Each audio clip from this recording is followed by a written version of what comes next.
magnífico. Isaías 43 está escrito assim, versículo 8 a seguir: traz o povo que ainda que tem olhos e é cego, surdo ainda que tem ouvidos. Todas as nações se congreguem e os povos se reúnam. Quem dentre eles pode anunciar isto e fazer-nos ouvir as predições antigas? Apresentem, pois, as suas testemunhas, e por eles se justifiquem, e para que se ouça e se diga que verdade é. Vós sois as minhas testemunhas, diz o Senhor, o meu servo a quem escolhi, para que o saibais e me creais, e entendais que eu sou mesmo, e que antes de mim Deus nenhum se formou, e depois de mim Deus nenhum haverá. Eu sou o Senhor, e fora de mim não há Salvador. Eu anunciei salvação, realizei-a e a fiz ouvir. Deus estranho não houve entre vós, pois vós sois as minhas testemunhas, diz o Senhor. Eu sou Deus. Ainda antes que houvesse dia eu era, e ninguém há que possa livrar alguém das minhas mãos, porque operando eu, quem me impedirá? Aleluia. Capítulo 44 do mesmo livro, versículo 28 e a sequência do texto: que digo de Ciro, ele é o meu pastor e cumprirá tudo o que me apraz. Que digo também de Jerusalém, será edificada, e do templo será fundado. Assim diz o Senhor ao seu ungido, a Ciro, a quem tomo pela mão direita para bater as nações ante a sua face, e de cingir os lombos dos reis, para abrir diante dele as portas que nunca mais se fecharão. Glória a Deus. Coloque a Bíblia no banco, na cadeira, pegue na mão do irmão que está do seu lado, atravesse o corredor aí, atravesse a faixa de Gaza, aperte a mão do irmão que está do seu lado com carinho até ele falar aleluia. Pentecostal que não faz barulho está com defeito de fabricação. Essa é a noite. Feche os seus olhos e vamos orar. Pai, eu te glorifico uma vez mais, te exalto porque o Senhor é único. Te glorifico porque não há concorrência para o Senhor. Nós estamos aqui hoje, ó Pai, nesta festa, para entronizar o seu Espírito em nossas vidas. Viemos aqui porque carecemos de um toque divino, de algo sobre-humano, sobrenatural. Como pregador da sua palavra, que ministra todos os dias a sua palavra, eu lhe faço um pedido que costumeiramente tenho feito. Primeiro, ao redor do templo da Assembleia de Deus do Bom Retiro, num raio de 5 quilômetros quadrados, onde houver um demônio alojado, eu dou a esses demônios 5 segundos para desaparecerem deste lugar, porque se não sumirem, serão queimados pelo poder da sua glória, que vai incendiar este lugar. O segundo pedido, Senhor, é um pedido de atrevimento espiritual. Se ainda tenho crédito no céu contigo como pregoeiro da sua palavra, abre a porta do céu sobre esta igreja agora e manda uma comitiva angelical para estar conosco aqui. Eu gostaria que o Senhor enviasse pelo menos 8 serafins nesta noite. A palavra serafim significa aquele que arde em fogo. Portanto, eu quero 8 anjos de fogo aqui neste lugar. Quero 2 nessa tribuna, um à minha esquerda, outro à minha direita. Quero 2 à entrada da igreja para guardar a entrada e a saída dos santos, e 4 anjos de fogo no meio desta igreja, que eles comecem a esparramar brasas de fogo tirada do seu altar, e onde houver um crente batizado com o Espírito Santo, renova ele agora.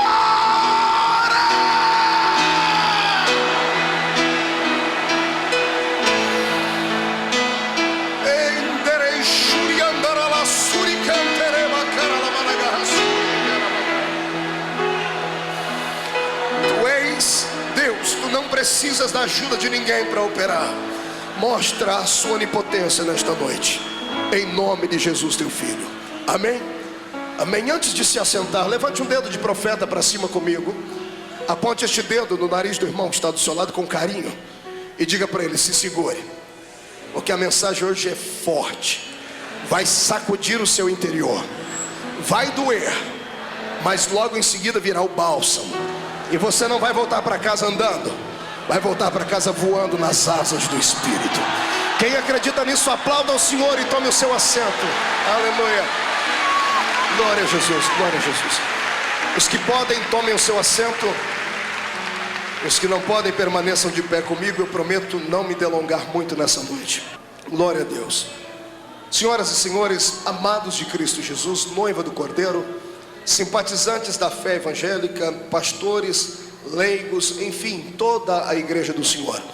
Estamos aqui hoje reunidos em torno do único nome que deve ser ovacionado, glorificado, que é o nome de Jesus Cristo, Santo de Israel. O Senhor nessa noite tem algo novo e lindo para realizar e confessar aos nossos corações. Ele vai dizer palavras tão poderosas na sua vida que alguns vão sair daqui hoje e vão perder o rumo da sua casa. Vão ficar tão cheios da unção do Senhor que vão querer emendar este culto com o culto de amanhã aqui. E não fique constrangido. Essa é uma noite liberada para que os pentecostais possam adorar a Jesus Cristo.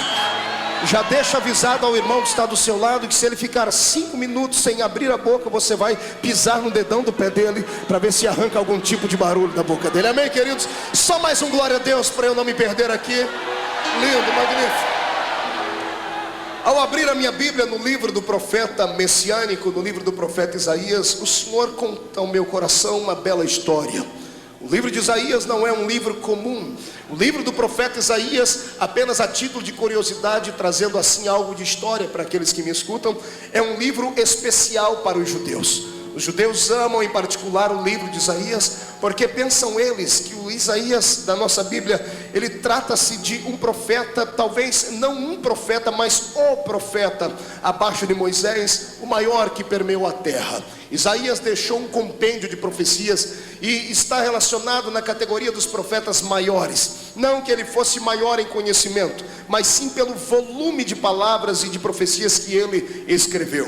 É chamado de profeta messiânico porque nenhum profeta vaticinou tanto a vinda do Messias como o profeta Isaías. Homem de Deus, versado nas palavras, e há quem diga que ele era professor na Universidade de Jerusalém. Tinha ele sangue azul em suas veias, porque pertencia à nobreza daquele povo. Até que num belo dia, ele descobriu que não era o seu tio quem era o seu maior guardião, mas sim o próprio Deus de Israel. No dia em que morreu o tio de Isaías, o rei Uzias, ele teve uma visão de Deus, uma visão transcendental, que mudou o curso da história deste homem. Sempre que prego sobre Isaías, eu falo dessa sua vocação neste dia. Ele entrou dentro do templo, talvez como sempre entrava, talvez levado pela motivação natural e as circunstâncias da vida, mas aquele dia havia uma pessoa interessada em se revelar a ele. Deus o estava esperando dentro do templo. É o que aconteceu nessa noite com aqueles que vieram aqui ao Bom Retiro. Talvez você veio pela festa das nações, talvez outros vieram porque afinal de contas o culto de segunda-feira o Senhor tem nos abençoado, mas Deus já estava aqui esperando você para revelar a você algo profundo e tremendo. Eu não sei se você gosta de barulho ou se você está acostumado com o poder pentecostal. Talvez vá lhe incomodar um pouquinho, mas antes da meia-noite, esse poder vai fazer parte do DNA do seu espírito. O Senhor vai te motivar a crer nele, porque Ele está aqui. Quem crê que Deus está aqui, levante a mão para cima e glorifique a Ele. Até para nós cristãos que somos evangélicos, que cremos na Bíblia Sagrada como um todo em uma revelação, Isaías tem um quê de revelação para nós. Nossa Bíblia Sagrada tem 66 livros, assim compostas entre duas alianças, a velha e a nova. A velha aliança é composta por 39 livros, a nova aliança por 27 poderosos livros. O livro de Isaías parece que tem um quê de mistério de revelação. É um livro que tem 66 capítulos e também pode ser dividido em duas partes. Os primeiros 39 capítulos à sua esquerda e os próximos 27 capítulos à direita. Se na nossa Bíblia os primeiros 39 livros falam de Israel, os 27 posteriores livros falam sobre um novo Israel. Quando eu leio Isaías e divido o seu livro assim, as primeiras 39 palavras entre os seus capítulos, ou seja, os seus primeiros 39 capítulos, Isaías profetiza para a nação judaica, mas os próximos 27 capítulos que concluem o seu livro, Isaías fala de um novo tempo, de um tempo que adviria sobre a terra e traria paz, traria permanência, porque porque o Senhor encontraria o seu povo disposto a adorá-lo. É um livro profético. Quando eu falo nesta noite sobre o novo Israel que aqui citei, eu estou falando de um novo povo, de uma nova etapa nesta grande humanidade que o Senhor levantou, confiou a eles uma grande missão e uma grande história. Hoje você não pode ser chamado de paulista aqui dentro, nem de baiano, nem de mineiro, nem sei qual é a sua raça. Nesta noite o Senhor te olha do céu para a terra e vê você como seu novo Israel, como aqueles que receberam Cristo Jesus, porque os judeus rejeitaram. Se tem uma coisa que eu amo na história dos judeus, é somente isso. Por eles terem rejeitado Jesus, nós recebemos Jesus agora pela fé. Ele veio para o que era seu não aceitou, mas aqueles que o aceitaram, deu-lhes o poder de serem feitos filhos de Deus. Você não está sentado apenas do lado de um corpinho bem torneado, você não está sentado apenas diante de alguém que tem um par de olhos belos e aviltados. Você está sentado do lado de alguém que foi elevado à estatura de filho do Todo-Poderoso Deus. Sabe o que me deixa empolgado, pastor Jabes? É que toda segunda-feira eu venho ao Bom Retiro e eu não venho pregar para homens e mulheres simples de carne e osso. Eu venho ministrar para os príncipes do Deus eterno. Você está sentado do lado de um príncipe, você está sentado do lado de uma princesa. Príncipe e princesa que se prezam não ficam de cabeça baixa e não ficam me olhando com esse olho seco parecendo olho de coruja. Príncipe e princesa tem que adorar, tem que glorificar, tem que externar os seus sentimentos. Quem acredita nisso, ergue a mão para cima e adore ao Senhor. Aleluia. Ufa, depois que dei um pouquinho de história, deixa-me lhe dar um pouquinho de revelação. Isaías, quando profetizou o seu livro, ele estava num nível de intimidade com Deus tão grande. Isso aqui dá uma outra mensagem. Eu vou aqui pincelar algumas coisas. Isaías era profeta. Diga para o seu irmão, profeta. Não, faça biquinho para falar para ele. Diga, profeta. Pergunta para ele, sabe o que é isso? Pergunta para o outro do outro lado, quer ser isso? Diga para ele, aperte o cinto então. Isaías era profeta. O profeta era aquele cidadão que Deus escolhia. Não sei se pelo temperamento, não sei se pela santidade, não sei se pela necessidade, mas Deus encontrava nestes seres humanos de carne e osso, que pareciam ser naturais, algo que os fazia ser sobre-humanos. Deus olhava para esses homens e confiava a eles os seus segredos. Havia pelo menos 3 grandes pessoas que eram ungidas no Velho Testamento: reis, sacerdotes e profetas. Quando eu olho para o sacerdote e o profeta, que eram homens espirituais, eu tenho neles algo poderoso de Deus para lhe falar. O sacerdote era ungido por Deus para ouvir as lamúrias do povo e contar para Deus. O sacerdote era essa a sua função. Ele ouvia o povo e intercedia a Deus. O profeta fazia diferente. Ele ouvia o pensamento de Deus e relatava aos homens o que Deus pensava. Sempre houve e talvez sempre haverá uma grande divergência entre sacerdote e profeta. O sacerdote tem a função de levantar o altar. Aí vem o profeta, aponta o dedo e diz assim: esse altar está desmantelado, tem que levantar ele. Mas ambos são homens de Deus. Isaías não era sacerdote, era profeta, era íntimo de Deus. Parece que Deus levantava esses homens porque Deus tinha uma certa necessidade de se revelar aos homens. Deus criou uma criatura extraordinária na terra chamada ser humano e queria manter com eles intimidade, queria manter com eles diálogo. Deus queria ser presente no cotidiano da vida deles. Mas nós conhecemos a Bíblia e sabemos que logo em Gênesis, pelo capítulo de 6 a 8 do livro de Gênesis, o Senhor arrancou o Espírito Santo do homem, porque o homem não tinha mais a alegria de dar alegria a Deus. O homem pecou contra Deus deliberadamente. Quando este elo foi quebrado, o homem se transformou quase que um estranho a Deus e vice-versa. Então Deus já não se revelava mais à humanidade como um todo. Ele esperava que homens e mulheres fossem sensíveis à sua voz para se revelar a eles. Daí os profetas. Eu costumo dizer que profeta é aquele que anda na contramão da existência. É aquele que está no meio de um rio e ele nada contra a correnteza. O profeta não enxerga como um homem comum e não fala como um homem comum. Talvez por isso seja sempre perseguido, talvez por isso seja sempre mutilado. O profeta do Novo Testamento mais famoso que temos depois de Jesus é João Batista. O ministério dele foi prodigioso e gigantesco, 3 anos e meio. 3 anos e meio depois arrancaram a cabeça dele por falar verdades, porque o profeta era uma espécie de consciência do ser humano. Mas quando eu vejo os homens arrancando a cabeça de João Batista, um dia que eu estudava essa história, Deus me deu uma revelação que eu saltei na minha casa e adorei. Eu li a história toda e disse assim, naquela história de João Batista: Deus, aquela mulher da Bíblia Sagrada, Salomé, ela era maluca, porque o rei fez a ela ele deu a ela uma opção, disse: olha, pede e eu te darei até a metade do meu reino. Ela poderia ser dona de metade do reino de Roma, porque a palavra do rei era irrevogável. Mas o que foi que aconteceu? Ela pediu a cabeça de João Batista no prato. Um dia que eu li isso, eu disse: essa mulher era ignorante, era louca. E o Senhor entrou na minha alma e disse assim: não, ela era inteligente. Eu disse: por que, Senhor? O que vale a cabeça de um profeta morto? O Senhor disse: vale muito mais do que metade do reino de Roma de pé. O Senhor ama profetas. É por isso que nessa noite o Senhor vai te levantar como profeta. E se prepare para apanhar, se prepare para sofrer, se prepare para ver pessoas lhe perseguir, porque a unção que virá sobre ti será uma unção misturada, uma unção de João Batista com Elias. E esta cidade, este país terá que se curvar, e nós vamos poder gritar: ainda há profeta em Israel. Quem pode adorar a Jesus, que adore agora. Então vamos para este texto. Quando Isaías escreveu esta parte da Bíblia, ele não estava, aos olhos dos homens, com a sua mente no lugar. Pensavam que ele estava esquizofrênico, pensavam que ele estava sofrendo de algum mal de sua mente, porque ele escreveu este livro, ou melhor, estes capítulos, num período em que ele andava nu pela terra. Durante 3 anos e meio, Isaías se dispôs as suas roupas e andou pelado pela terra, para mostrar aquilo que Deus pensava acerca do povo, porque Israel estava como que de vergonha diante de Deus. Quando Isaías faz isso, os homens pensam que ele estava louco, ele perdeu amigos, perdeu influência, mas ele ganhou a intimidade com aquele que fez os céus e a terra.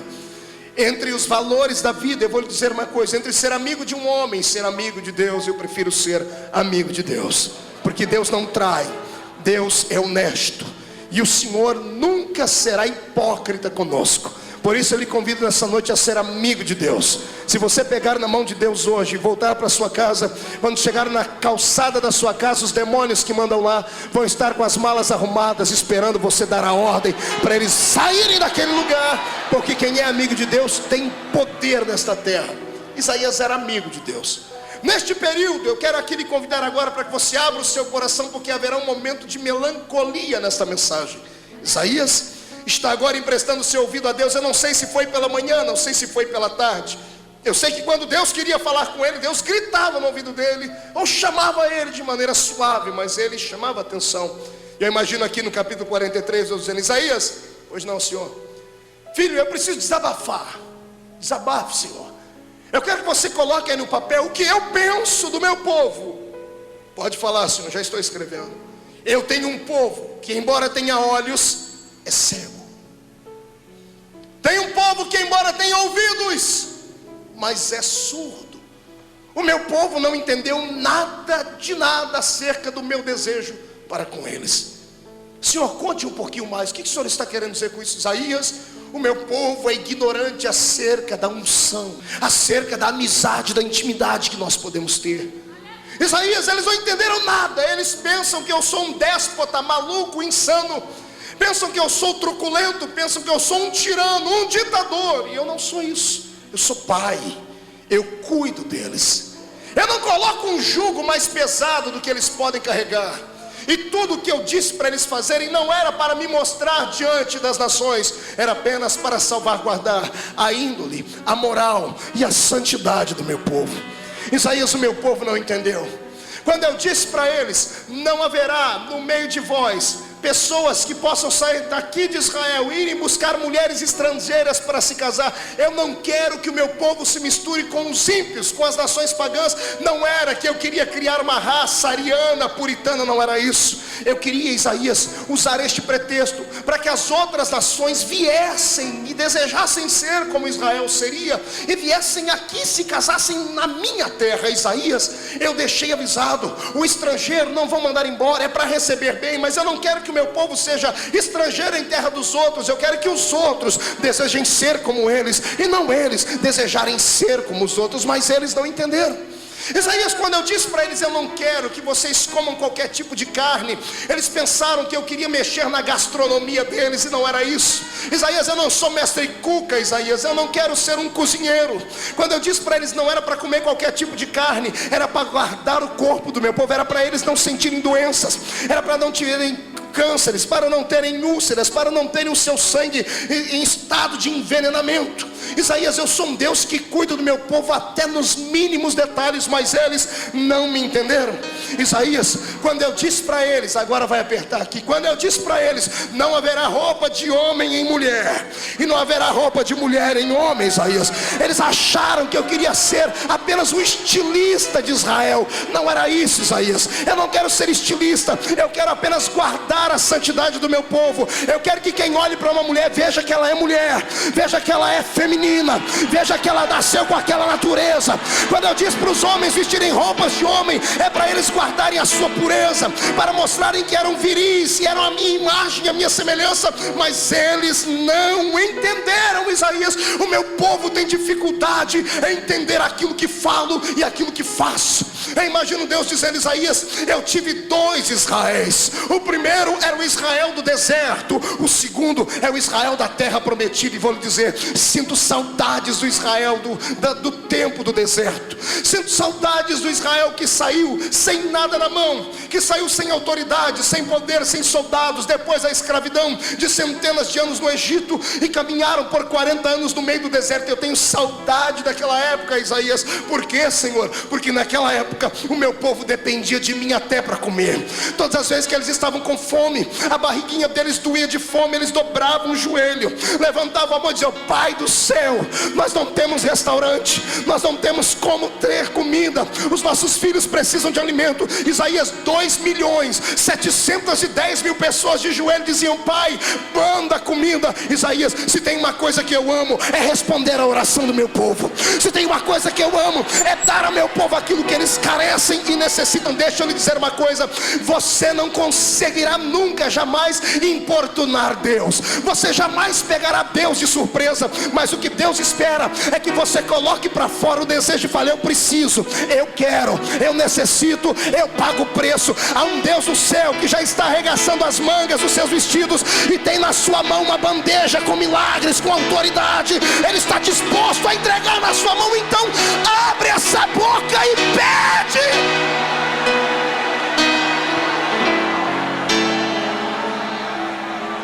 Pede.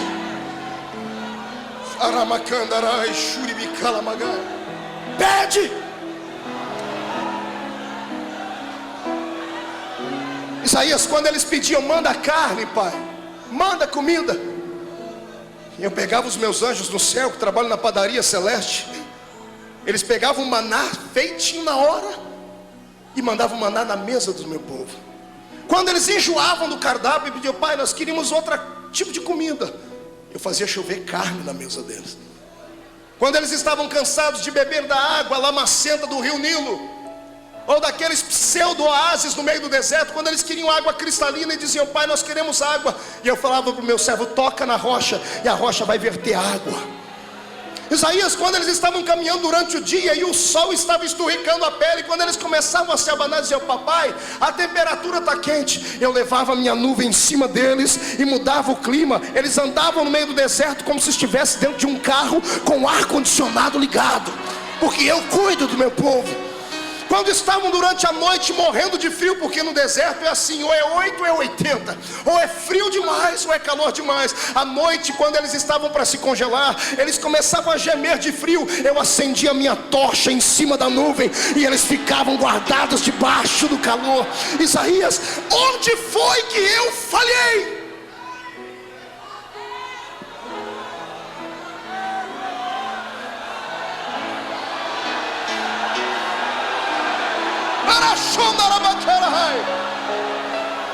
Me perdoe, mas eu vou falar como profeta nessa noite, não como pregador. Pregador do evangelho, ele anuncia boas novas, profeta denuncia o pecado. Então, se você não gosta de barulho, dava tempo de ir para casa, agora não dá mais para mim. Então escute aí, ouça. Quando eu olho para este livro aqui, eu vejo que ele é atual, é atualizado. Porque o mesmo povo que caminhou pelo deserto e que agora estava traindo a confiança de Deus, continua fazendo a mesma coisa. Pastor, não, aqui não, pastor, eu estou de pé faz 2 horas. E daí? Eu estou vendo você de corpo presente. Como roupa de crente você está perfeito. Eu olho para você hoje, tem crente que está tão santinho que só falta uma auréola em cima da cabeça dele. Olha do seu lado e você vai ver que parece um santinho barroco do seu lado.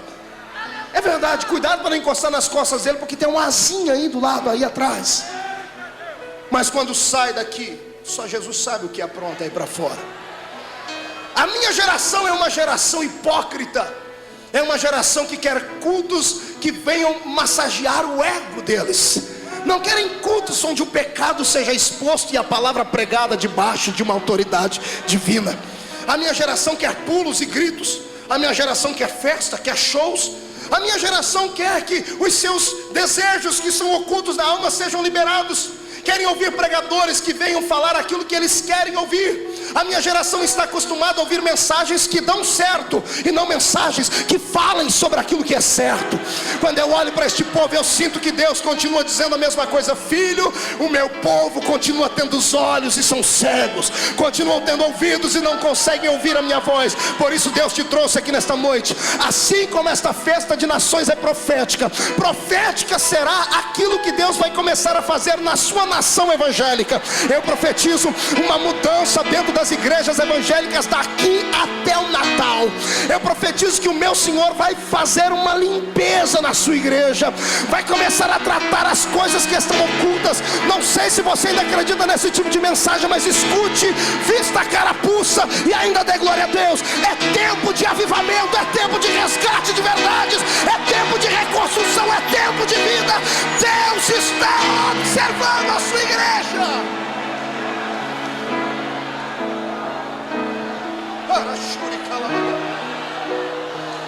Ouça-me.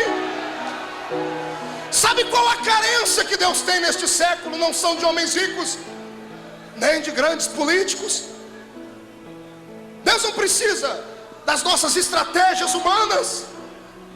Deus não precisa que nos reunamos em grupos de pessoas importantes ou não e passemos a escrever e fazer grifes num papel e dizer: se nós fizermos isso, mas isso vai dar nisso.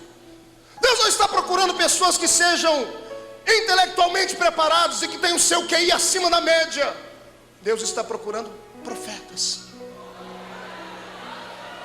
Deus está procurando gente sensível, que quando entra da igreja não se engana com os aparatos artificiais.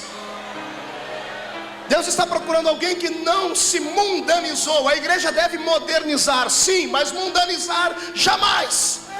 A igreja não vem ao culto para ouvir melodias que tocam o ouvido, mas que não descem para o coração. Púlpito não é uma plataforma de shows. A igreja não vem ao culto para ouvir homens filosofar.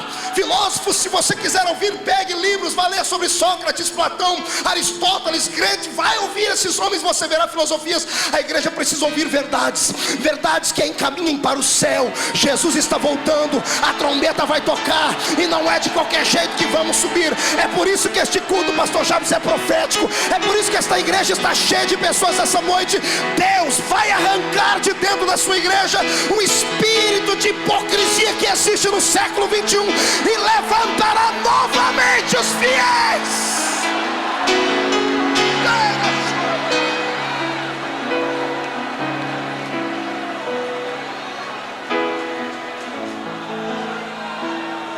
Se prepare, porque profeta não é compreendido. Quando aceitam um profeta é por causa do medo que tem dele. Mas ninguém quer ser amigo de profeta, só é amigo de profeta por conveniência. Eu não sei o que vai acontecer com a sua vida hoje, mas o meu Jesus está queimando no meu coração, dizendo que Ele vai mudar vidas aqui. Vai dar um giro de 180 graus em algumas pessoas aqui. Quando você chegar em casa e olhar no espelho, você não vai se conhecer mais. E não se assuste quando a partir de amanhã o seu coração começar a sangrar de dor em ver a igreja caminhando por um abismo e sem ter como levantá-la. Pessoas não vão começar mais a dormir tranquilamente à noite, porque vão voltar a ouvir o gemido do Espírito Santo, e vamos entrar num grupo de guerreiros. Satanás vai ter que se mudar do Brasil, os demônios vão ter que soltar esta nação. Eu profetizo em nome de Jesus Cristo a falência dos terreiros de macumba deste estado, a falência dos terreiros de macumba deste país. Eu profetizo em nome de Jesus Cristo que a partir de hoje nenhum crente andará de cabeça baixa, não vai se sentir humilhado quando chamarem você de crente. Deixa eu dizer, quando te chamarem de crente, não sei como é que eles vão dizer, se num sentido pejorativo ou para te humilhar, mas quando essa palavra entrar no seu ouvido, não tenha vergonha, encha o peito, murcha a barriga, diga: sou crente do reteté de Jesus, não tenho vergonha, eu adoro, eu salto, eu pulo, eu grito, eu falo verdades, porque não sou da terra.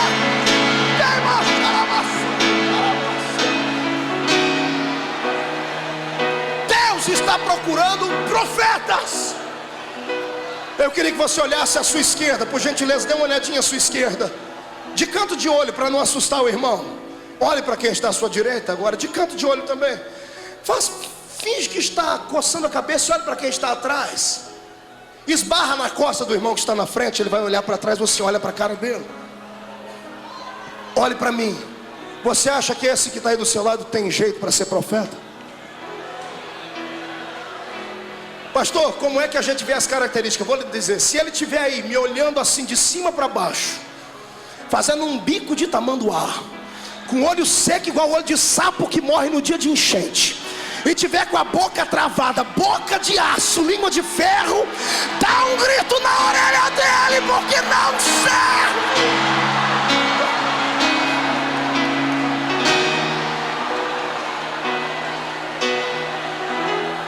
Agora, se você encostou no irmão e ele virou uma chama viva de Deus, se prepare, porque você vai ouvir falar muito dele ainda.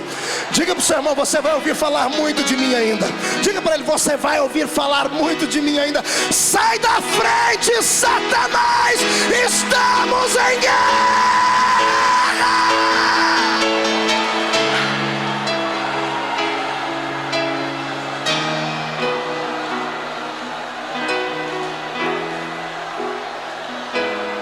Olhe para mim.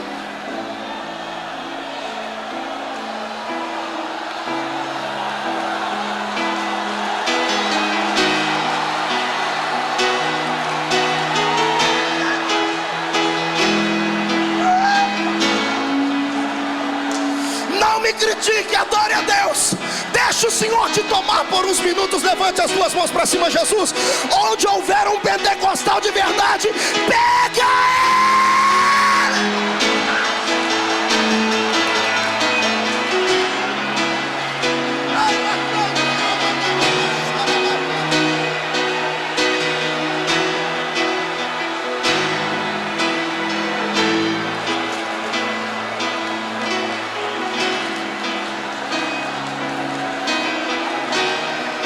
Meu Deus, respire um pouquinho e olhe para cá. Isaías não era profeta dos cananeus, não era profeta dos heteus, dos girgazeus, dos heveus. Isaías era profeta dos hebreus. Ser um hebreu não era ser um qualquer da terra. Ser um hebreu era viver na terra credenciado por 3 características só deles. Primeiro, ser um hebreu significava ser eleito. Diga eleito. Não, busca a voz lá no diafragma. De novo, 1, 2, 3. Eleito. Eleito. Isso. Tivemos uma eleição. Só elegemos as pessoas que queremos, gostamos, acreditamos, que tem a melhor proposta, a pessoa que nos represente lá. Só votamos em quem nos dá confiança. Quando Deus disse que Israel era um povo eleito, Deus estava dizendo: no meio de todos os povos da terra, só Israel me conquistou. Só acreditei neles. Só eles poderiam representar os meus pensamentos na terra. Está entendendo isso? Prepara para dar um grito de glória a Deus agora, porque você é um novo Israel de Deus. Aqui dentro ninguém precisa se preocupar com candidatura, está todo mundo eleito. Eu estou pregando para um povo que foi eleito com apenas um voto. E antes de ser eleito pertencia a um partido que, olha, não dava quórum político de jeito nenhum. Todo mundo aqui, pastor Jabes, pertencia à sigla do partido PPP, Partido dos Pecadores Perdidos. Você estava desgraçado, nem a sua mãe acreditava em você. Tem gente aqui que era tão feio, mas tão feio, quando olhava no espelho não sabia se estava de frente ou de costa, irmão. Uma tribulação. Andava pela rua com ódio de Deus, do mundo e de si mesmo. E um dia teve a oportunidade de andar num desses cruzamentos da vida, numa das avenidas, e encontrou com alguém que tinha poder de voto. O voto de Minerva estava na mão dele. Ou seja, o voto único. Jesus Cristo me elegeu e elegeu você com apenas um voto. O voto do sangue dele na cruz do Calvário. Você é eleito. Não bastasse ser eleito, eles habitavam na terra que manava leite e mel. Diga, leite e mel. Leite e mel. Não era morar em qualquer lugar. Eles estavam num lugar prescrito, pré-elaborado, dado a eles de presente pela mão do próprio Deus. Habitar na terra que manava leite e mel significava estar no lugar mais seguro do mundo. Há alguns anos atrás, os homens pensavam que o lugar mais seguro do mundo era aquela pequenina ilha nos Estados Unidos, a ilha de Manhattan, onde estavam alicerçadas as torres do World Trade Center, as torres gêmeas. Quantas vezes não passei por ali, ao pregar no estado de Nova York ou New Jersey? Quantas vezes eu não vi ali a prepotência, a arrogância, a supremacia, entre aspas, dos americanos? Não era difícil você caminhar por ali e ver o FBI, a CIA, a SWAT, ver aqueles especuladores de Wall Street descerem das suas limusines amparados por aqueles leões de chácara, aqueles guardiões gigantescos, aqueles guarda-costas. Quantas vezes eu não ouvi ainda desde a minha infância americanos irem para a TV, como George Bush pai, como Bill Clinton e até mesmo Ronald Reagan, que dizia assim: nós americanos não tememos um ataque atômico porque temos mísseis anti-arma atômica.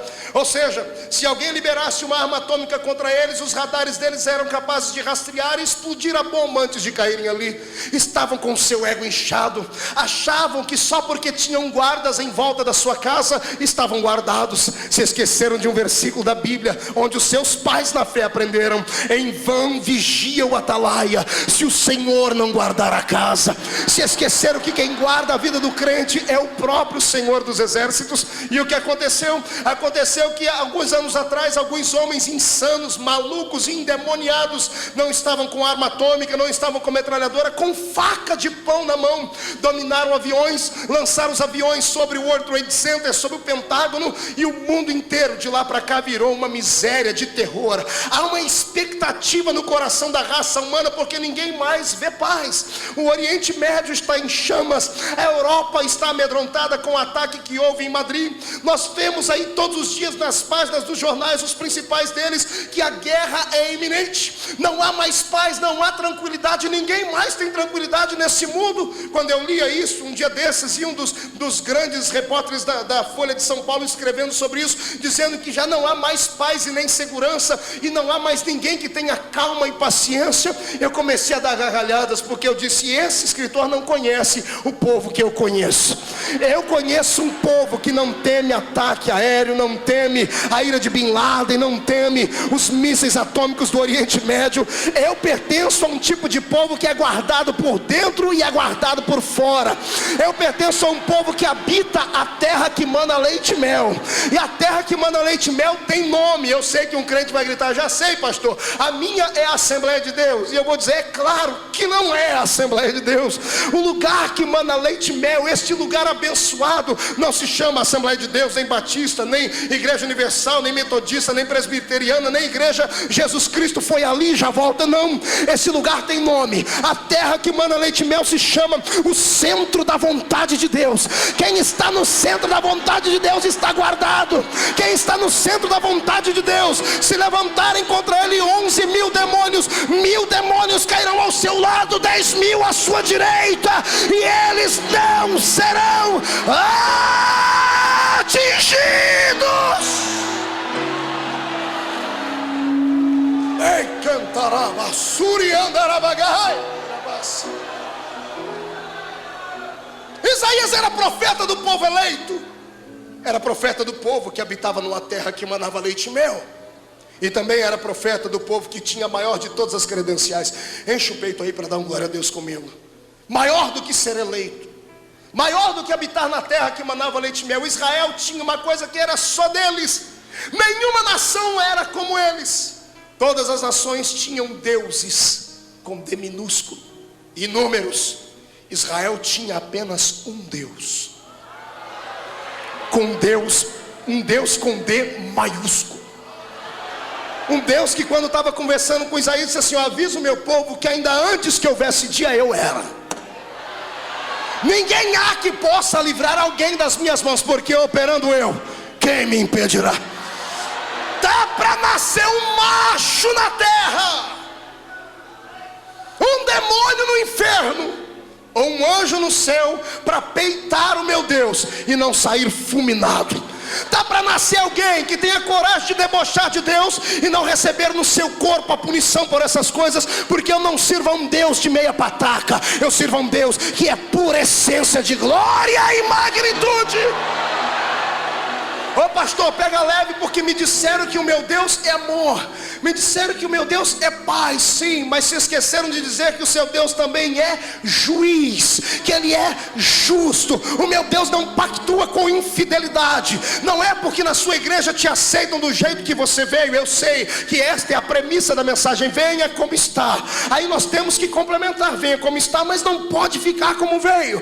Tem que mudar de vida, tem que nascer de novo, tem que deixar o velho homem morrendo e sepultado. Se você é crente, você ainda conhece os ensinamentos que recebemos dos nossos pais. Um dia desses, em oração, a minha alma se agoniou tanto. Eu disse: Deus, os nossos pais da fé, se ouvissem hoje o que acontece com a igreja, eles virariam dentro do túmulo deles, porque não há mais pudor e não há mais santidade, mas ainda há um povo que não se curvou. Eu tenho certeza que parte deste povo está aqui dentro, e aquele que não era vai passar a ser a partir de hoje, porque você nasceu para glorificar a Deus.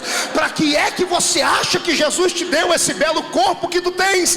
Apenas para viver como se fosse um modelo fotográfico dentro da igreja? Deixa-me lhe dizer aqui uma pregação antiga, mas verdadeira: igreja não é uma passarela de desfile de modas. Igreja não nasceu para ser um templo onde descasados vêm para encontrar a sua cara metade. O meu Jesus não é um santo casamenteiro. Eu quero dizer que a igreja é uma reunião de santos, de salvos, eleitos, que vão para o céu, que querem adorar, que querem glorificar. Quem acredita nisso, tire o pé do chão para adorar.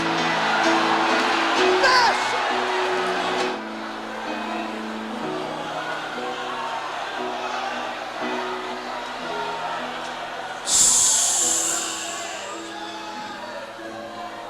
Em resumo,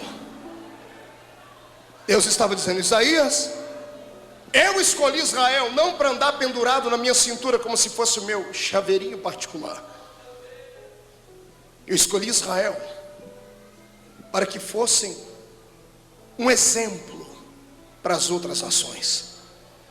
Eu queria que quando uma mulher cananeia, eu queria que quando um Eteu, um Eveu, um Gergaseu ou qualquer eu da vida passasse perto de um judeu, que seja de longe, olhasse para o judeu e visse diferença e dissesse: eu quero ser igual a ele.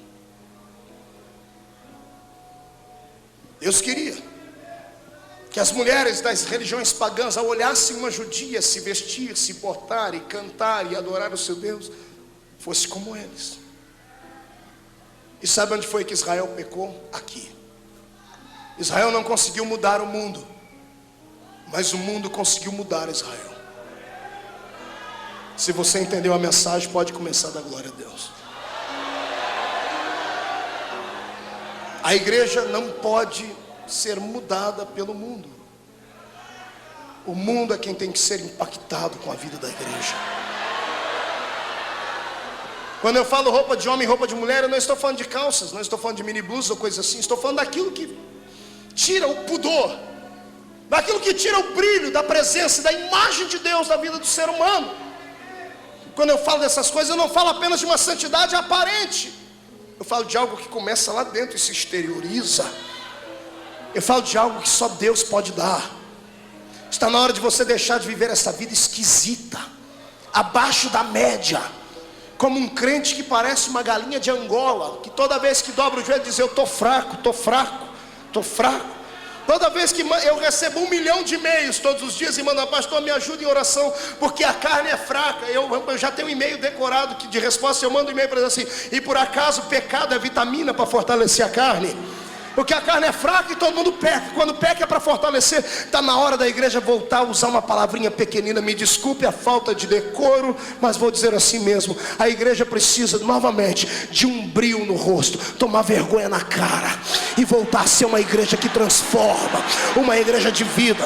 A pessoa que está do seu lado, ela tem que exalar unção, ela tem que transpirar poder, ela tem que viver uma vida acima da média. Ela pode andar com os pés na terra, mas a mente tem que estar colada no céu. Os olhos têm que visualizar o eterno Deus.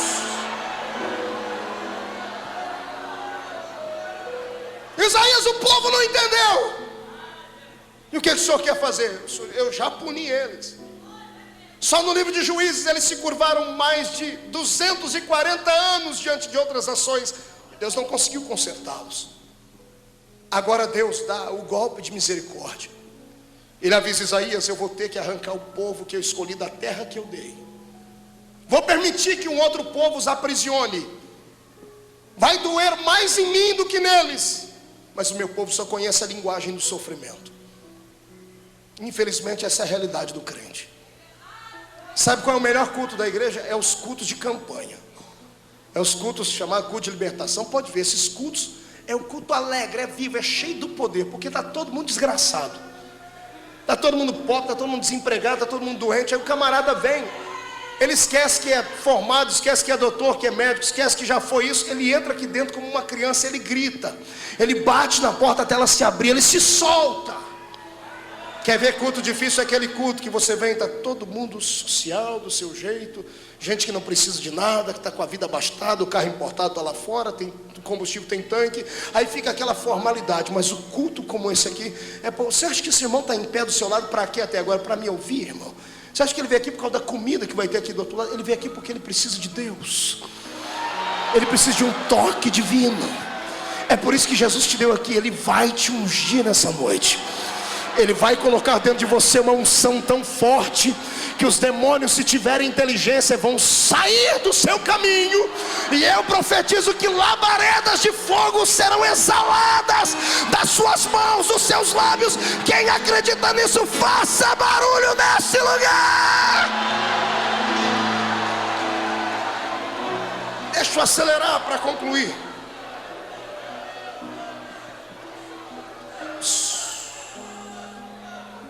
Sabe o que Deus fez com eles? Deus permitiu que os inimigos os levassem embora. Veio o rei de Babilônia, queimou os portões de Jerusalém, destruiu as muralhas, profanou o templo, levou embora o povo para dentro de Babilônia. E o detalhe é que Isaías havia profetizado isso no ano 700. Estamos iniciando o 6º para o 5º ano, porque no Velho Testamento é em ordem retroativa. 100 anos depois que Isaías profetizou, foi chamado de louco, maluco e tudo mais, começa a profecia a se cumprir. Quando os primeiros homens foram levados para dentro de Babilônia, foi levada a primeira leva como sendo a leva inteligente, os ricos, os importantes, os que tinham sangue azul. Há quem diga que eles entraram dentro de Babilônia arrogantes, dizendo assim: fiquem tranquilos, daqui a pouco Deus nos tirará daqui. Deus é bondoso, basta a gente chorar um pouquinho e Ele já se emociona. Eles não sabiam que Deus estava cansado de ser enganado. Eles não sabiam que Deus estava cansado de dar corda a eles. A misericórdia de Deus é como um laço, não do passarinheiro, mas de bênção. Só que é um laço, é uma corda que tem fim. E Deus deixa o cidadão ir, esperando que todos os dias ele olhe para trás e peça pelo menos perdão. E quando isso não acontece, o cidadão vai indo até que a corda estica. E quando a corda estica, o tombo é feio. Está entendendo isso? Se você entende a palavra profética, Deus está dizendo que está na hora de você mudar de vida. Pare de brincar com Deus. Pare de brincar de ser crente. Para de brincar de ir em culto. Para de brincar de transformar a igreja num centro social. O Senhor quer que você entre aqui dentro e reivindique a glória dele, sim, mas que preste a ele um culto de alegria, de santidade ao nome dele. O Espírito do Senhor está aqui neste lugar, sinta a presença dele. Eles oraram um mês, 7 meses, 7 anos. E aqueles que entraram presos em cativeiro achavam assim: não, Deus vai nos tirar daqui em breve. E começaram a ficar em dúvidas, porque Deus nunca deixou eles sofrerem muito tempo. 10 anos, 15, 20 anos. Os que entraram com 18 anos já estão com 40. Os que entraram com 40 já têm 60. Os que foram presos aos 60 anos já estão mortos. 30 anos orando e Deus está em silêncio. Como pregador eu digo a você, irmão, eu não sei o que é pior: se quando Deus nos açoita ou se quando Ele se cala. O silêncio de Deus parece que dói mais do que o chicote dele. Porque se está doendo é sinal que você ainda está vivo. E a minha Bíblia diz que Ele açoita quem Ele ama.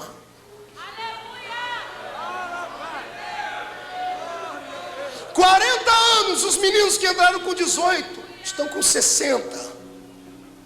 Aí eles escrevem salmos. Tem um salmo na Bíblia, Salmo 137, se não me falha a memória. Quando você tiver um tempinho, você procura em casa. Tem um deles, ele estava trabalhando com as algemas nas mãos e nos pés. Um soldado babilônico chegou perto dele e disse: Senhor crente judeu, canta um hino para mim. E ele repete a voz do homem e diz assim: como cantarei em terra estranha?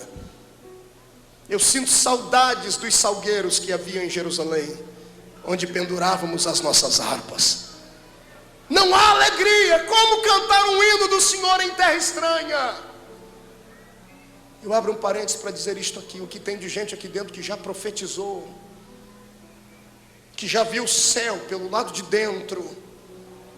Pessoas que nasceram dentro de lar evangélico, o pai e a mãe eram gente de seriedade, gente que tem chamada, e que perdeu o ministério, e que hoje vive uma vida subhumana espiritualmente falando.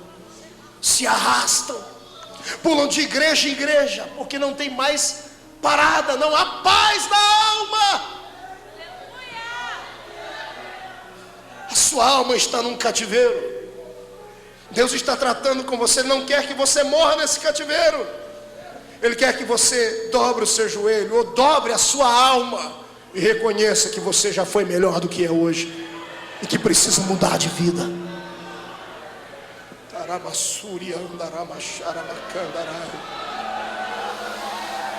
Eu sinto a presença de Deus aqui. Eu vejo Deus hoje.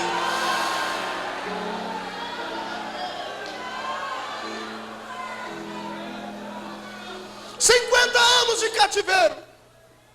Os filhos dos cativos nasceram lá.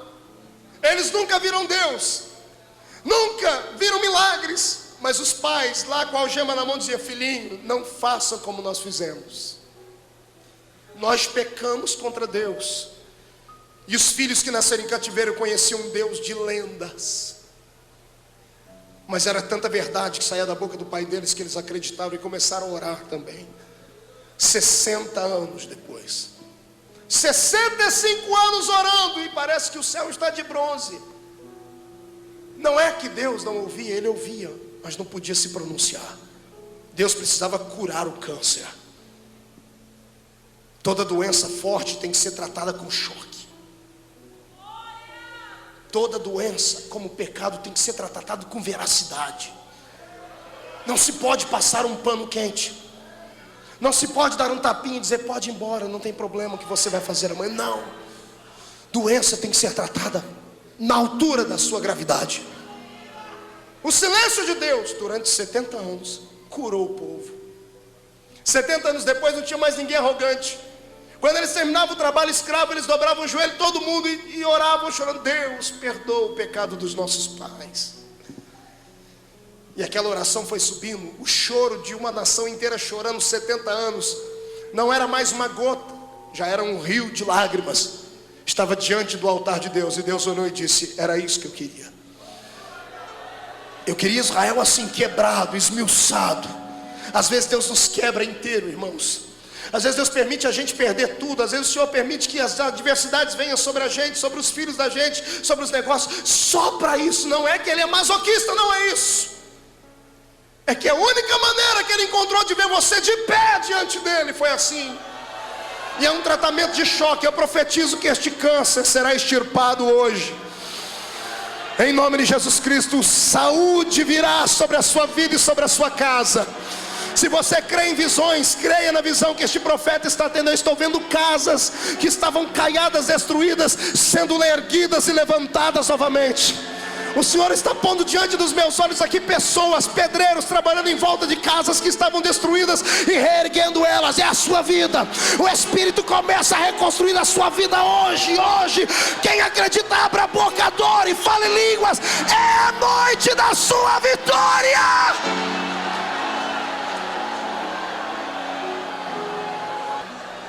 Estamos acabando. Ouça-me. Aleluia. Às vezes eu prefiro esse tipo de barulho do que o outro.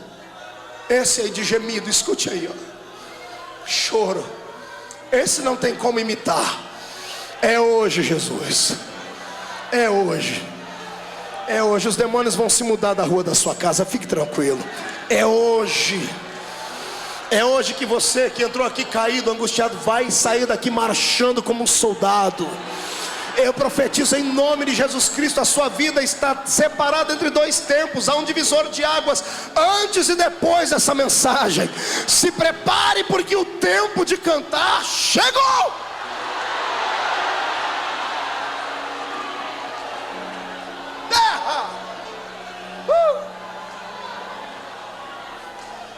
Se eu segurar, senão eu explodo aqui. Olha para cá que eu vou terminar.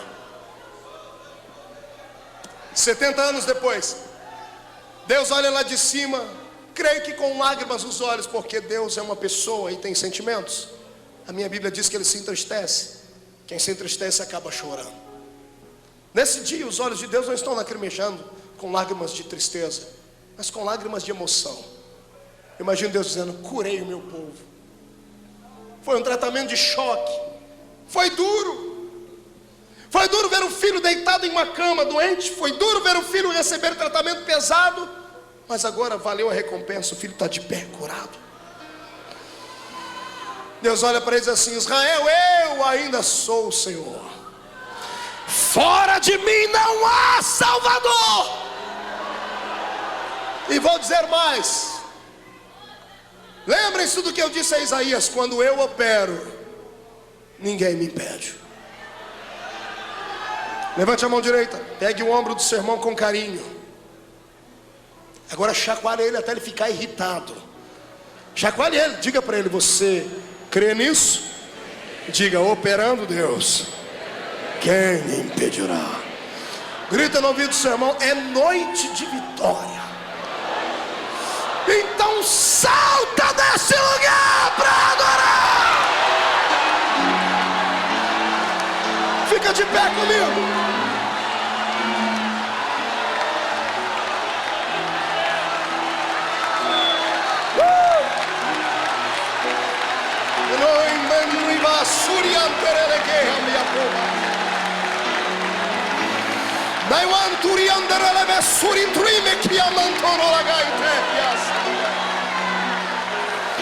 Segure. Conclusão do sermão. Pegue na mão do seu irmão. Atravesse o corredor. O povo estava no cativeiro. 70 anos. Não são 7 dias, nem 7 anos. 70 anos. Diga 70 anos. Não havia mais nenhum soldado de pé em Israel. Estava todo mundo destruído. A autoestima de Israel estava abaixo de zero. O diabo estava todo feliz, dizendo: durante 70 anos eu calei Israel. Não há juiz, não há profeta. Os sacerdotes continuam a sua tradição, mas não tem autoridade profética. Israel perdeu a batalha. Aí Deus fica de pé no trono e diz: operando eu, Satanás. Eu imagino o diabo lá nos cafundó do Judas, onde ele mora, com os demônios dele, pastor Antônio Carlos, olhando para o outro dizendo assim: quero ver como é que Deus vai se sair dessa. Não tem juiz, não tem herói, não tem soldado. Como é que eles vão sair daqui? Aí do outro lado, lá do mundo, no meio de um povo pagão, entre os medos e persas, tem um homem chamado Ciro. Diga comigo, Ciro. Com a prepotência de Babilônia, Deus levanta Ciro, e Ciro aprisiona o reino de Babilônia e destrói Babilônia. Da noite para o dia, foi funesto, foi uma coisa, foi terrível, foi como um incêndio. Quando o rei de Babilônia viu, ele já estava deposto. Ciro está no trono, a notícia chega entre os povos que estavam aprisionados. Os judeus escutam a história e enviam uma liderança para falar com Ciro. Chegam e dizem: doutor Ciro, nós não temos nada contra o senhor e o senhor nunca teve nada contra nós judeus. Queremos ir embora. E Ciro diz para eles assim: vocês não podem ir embora. Mesmo não tendo nada um contra os outros, vocês vieram no pacote. Eu conquistei um povo, uma nação, e vocês são mão de obra barata, de graça. Vocês são escravos. Não posso libertar. Os judeus voltam para suas casas e começam a orar. A história diz que um judeu encontrou uma caixa antiga, um baú. Quando ele começa a cavar este baú, ele encontra no meio das roupas que tem lá dentro um pergaminho. Diga, pergaminho. O pergaminho estava amarelado, carcomido pelo tempo. E quando a pessoa abre o pergaminho, ele corre e leva até um sacerdote que havia crescido ali, descendente de sacerdotes, que eram escribas e sabiam ler. Quando começam a ler, em cima estava escrito: rolo do profeta Isaías. Quando olha a data, o coração do profeta dispara. 200 anos antes daquela história. O sacerdote começa a ler, e quando ele chega no que para nós é o capítulo 43, na época não era por capítulo, era uma história narrada. Quando ele começa a ler o capítulo 43 e diz que operando Deus, quem impedirá, o coração incendeia. Quando chega no capítulo 44, verso 28, ele lê o nome do imperador Ciro aqui. No capítulo 45, verso 1, Deus repetindo o nome de Ciro, ele marca uma reunião com Ciro. Vai um grupo de judeus, chegam diante de Ciro e dizem: nós viemos aqui, doutor Ciro, pedir para o senhor deixar o nosso povo embora. Ciro levanta e diz: eu já disse que vocês não podem ir, são mão de obra escrava. Eles levantam então um pergaminho para cima e dizem assim: nós temos aqui um tratado, uma carta de alforria, que diz que o senhor é obrigado a nos soltar.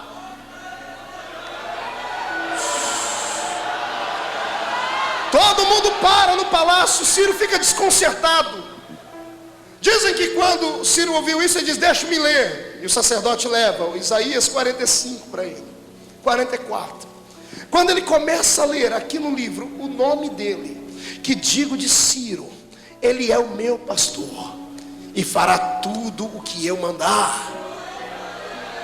O coração do imperador acelera.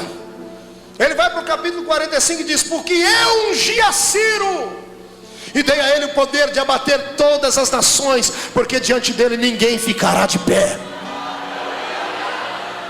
Ciro pega o livro, lá no começo tem a data. Detalhe, o livro foi escrito 200 anos antes dele nascer.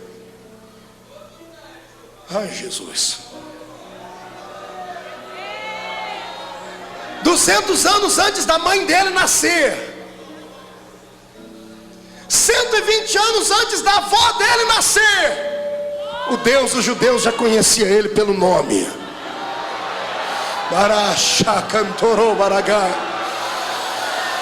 Quem foi que disse que a palavra final é de Satanás?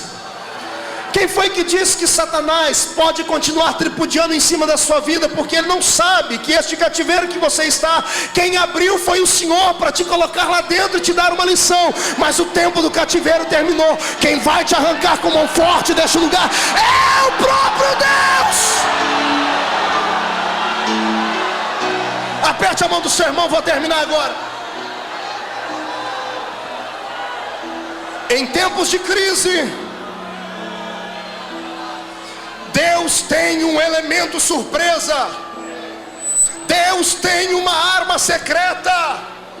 Deus tem uma carta na sua manga. Satanás não tem como surpreender Deus, porque Deus é onisciente.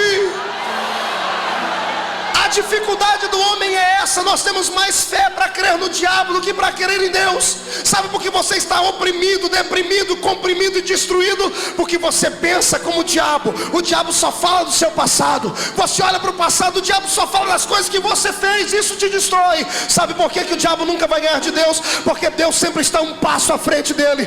Deus não olha para o passado, Ele olha para o futuro. Deus olha para o futuro.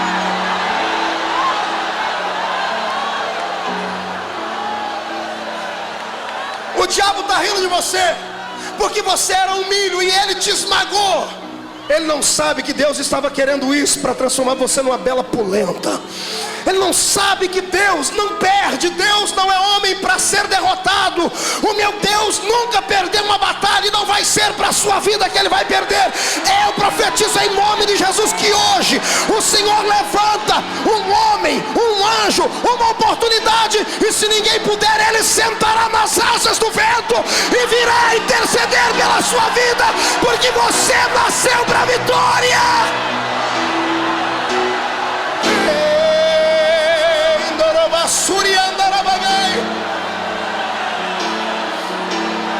Agora deixa eu dizer uma coisa para encerrar isso aqui, ponto final. Pastor Jabes e pastores a minha retaguarda, o diabo é sujo.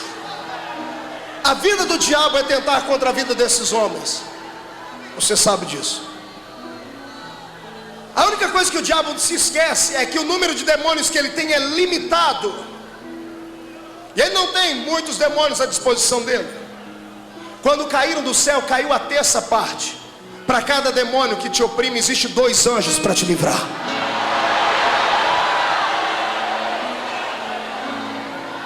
Aí o que é que o infeliz de Satanás faz? Ele sabe que eu e os pastores que aqui estamos somos formadores de opinião. Ele sabe que se eu cair, ou qualquer um desses cair, vai cair uma multidão com a gente. Então o que ele faz? Ele vira o arsenal dele inteiro para a gente. É por isso que muitos púlpitos estão destruídos e muitos ministérios estão combalidos. Não é porque são fracos, não é porque são ignorantes, é porque somos linha de frente. O diabo vai jogar pesado para nos derrubar. Aí o que que o infeliz de Satanás fez? Prendeu muitos púlpitos, prendeu muitos ministérios. Só que para derrotar um homem como eu, ou como esse que aqui estão, ele não pode vir um demônio só, tem que vir um monte, exércitos de demônios. Para pegar um homem lá na Bíblia Sagrada precisou de uma legião, 6.000 demônios para dominar um. Então imagine quantos demônios vêm contra nós. O diabo pensa que derrubando a gente acaba com a igreja, e ele se esqueceu que o meu Deus sempre terá um elemento surpresa para usar. Ele apontou todos os mísseis dele contra o pastor Jabes nessas 2 semanas de luta que nós passamos junto com o seu filho. Porque sabe que com isso destrói o homem psicologicamente. Eu perdi um filho, eu sei o que é isso. Então escute, quando ele faz isso para nos oprimir, ele não tem um número grande de demônios. Os demônios vêm contra nós, e eles esquecem que existem pessoas na igreja que não são pregadores, que não são evangelistas, mas que quando dobram o joelho no chão,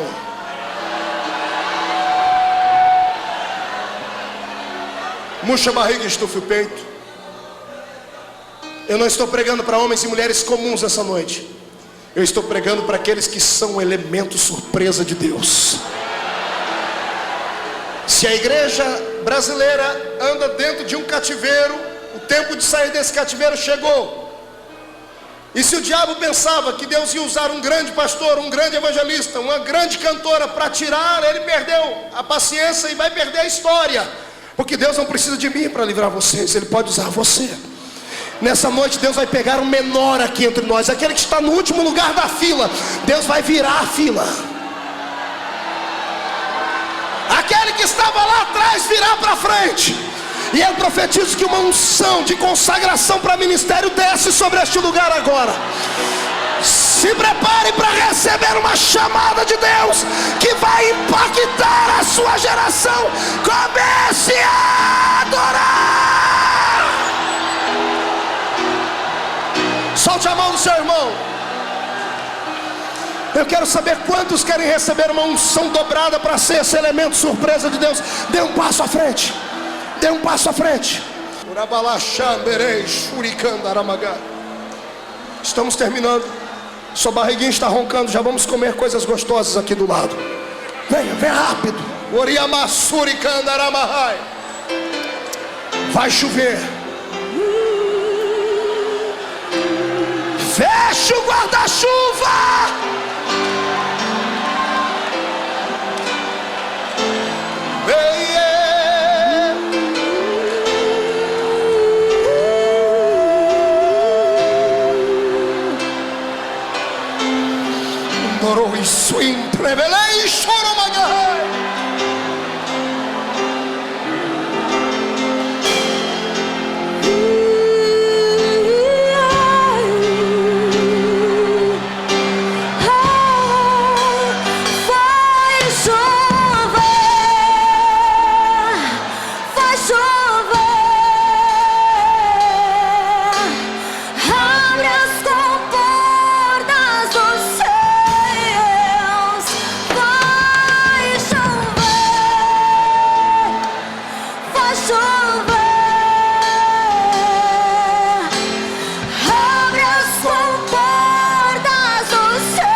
Seu irmão, pegue no braço do seu irmão, no braço, não é na mão, é no braço. Toda a igreja faça isso, aí fora faça isso. Eu estou ouvindo barulho de espadas. Demônios estão degladiando contra os anjos pela tua vida, mas a vitória é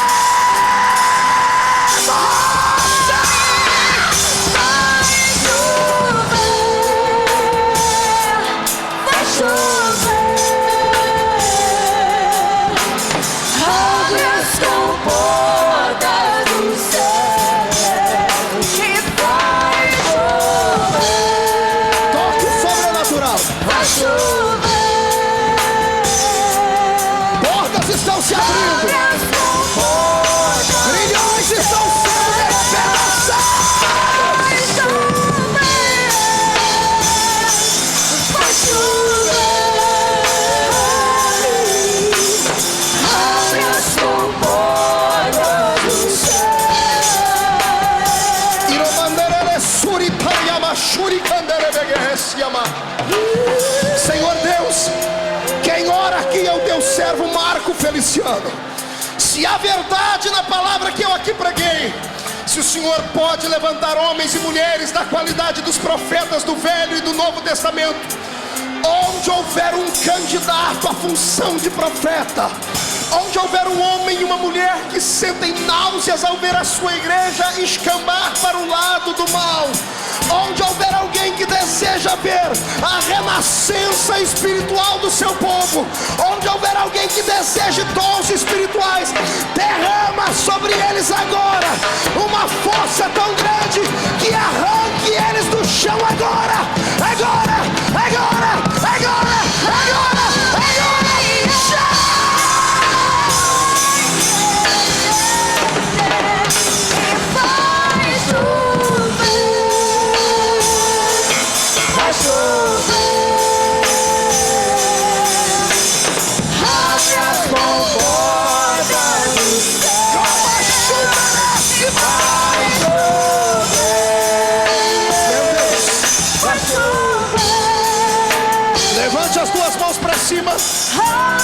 Bem alto. Chacoalhe as suas mãos. Filme isso, cinegrafista. Faça uma tomada. Com as mãos lá no alto. Eu quero profetas agora que possam ficar cara a cara com seu irmão, de mãos erguidas para cima. Escolha uma pessoa. Fique olhando nos olhos dela com as mãos erguidas para cima. Olhe nos olhos do seu irmão aí no banco. Faça isso. Olhe para ele e diga assim: é tempo de renovação. Diga: eu me candidatei ao cargo de profeta e vou deixar Deus me usar. Diga: Ele vai começar a me usar agora para a sua vida. Diga: quando eu tocar em ti, virá uma unção de renovo, de glória e de milagres. Levante a mão, chacoalhe ela. Deus, Coloque uma brasa de fogo na palma dessas mãos agora. Onde os seus filhos colocarem a mão deles, coloque a sua agora. Agora, agora.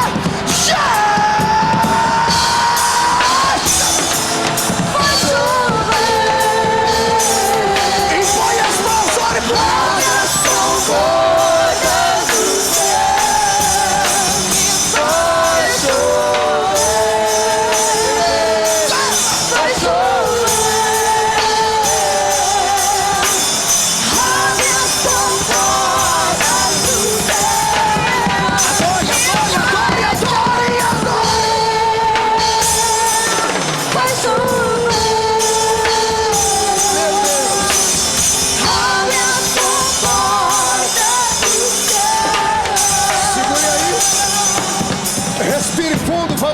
Vamos encerrar o culto. Essa parte. Abra a mão direita.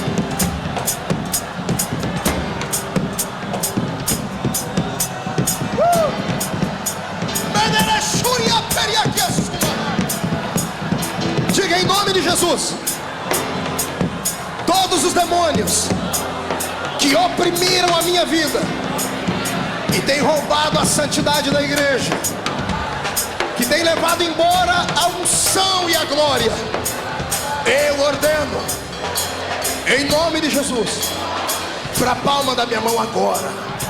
Já. Fecha a mão. Fecha. Não abra a sua mão, feche ela. Segura um pouquinho aí. Olha para o seu irmão e diga: está vendo isso? Eu vou destruir agora. Segure aí, não feche a sua mão por nada. Não jogue ela, não abra ela por nada, beleza? Levante a mão lá em cima.